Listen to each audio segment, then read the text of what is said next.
my commerce allotments. They've fallen again. Why, they haven't been this low since I bought them back in 2008.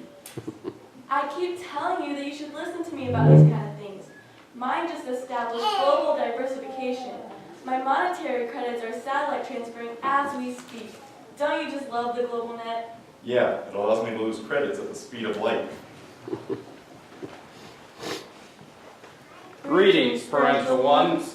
Greetings. Just a moment, young offspring. Counterpart, didn't you wish to engage in verbal communication with these descendants? What? Oh, yes, I did. Please, Adam, come sit down. Sit down. Are you serious, paternal one? Why can't you just message us like other parental units? Just humor us, okay? Take a seat.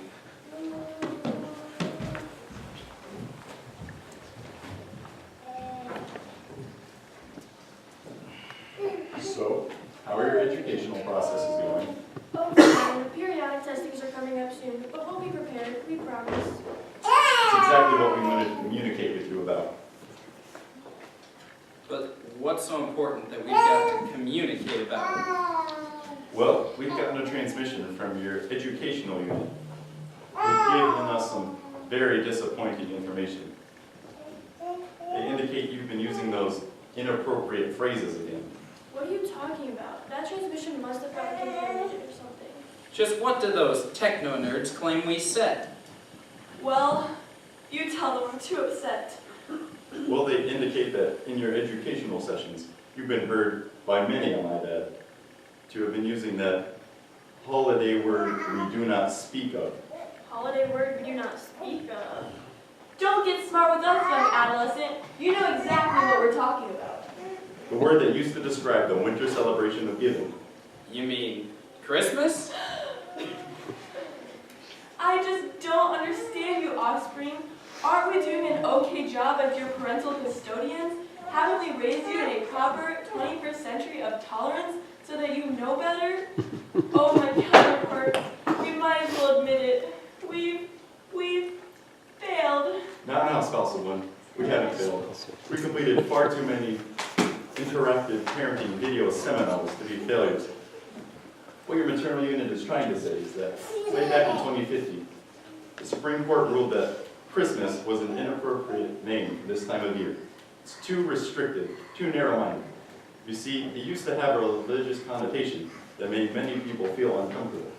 Today, we understand that to live in a society of complete tolerance and mediocrity, no one should define how they truly feel about anything. The trouble you're in today is a perfect example of why they ruled the way they did. All we want to know is, where did you pick up such talk? From a little book we found. A book? Oh no, it's worse than we thought. No, it was wonderful. See, it told this story of a beautiful and this heavenly paternal unit that sent its only offspring down to earth. He was born in this little town. He called it Bethlehem. Offspring are born every day. It's hardly worth getting reprimanded over. But this offspring is different. This child was very special. You see, his divine paternal unit loved all the people so much, so his one and only son was down to be their king. Well, there you have it. Surely you've learned in your education sessions that all monarchies are destined to fail. There couldn't have been much to this divine being if all he did was establish a monarchy. But it was so much more than that. This baby king was to grow up to serve the people he ruled over. Yeah, and he loved them so much that he even died for them. He died? Doesn't sound like much of a king then. So is that all there is to the story? Well, we haven't finished it yet, but I've got a feeling there's a whole lot more to it. What does that have to do with this Christmas nonsense? Well, this baby was called the Christ. Christmas was the celebration of his birth. Well, if Christ was such a great king, why don't we still hold his birthday in such high regards today? Well, it seems that most people seem to have forgotten about it.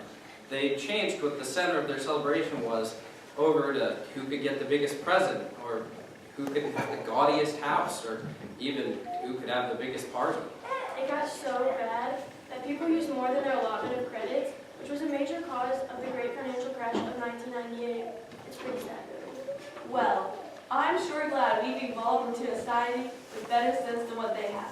That's right, and if the Supreme Court ruled that this Christ was inappropriate to include in the winter celebration of giving, then that's good enough for me. It needs to be good enough for you too as well.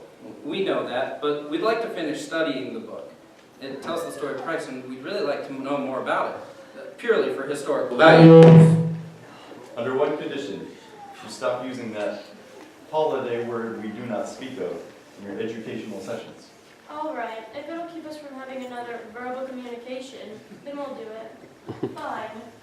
I just want to know what could cause an entire society's belief systems to change in such a short amount of time.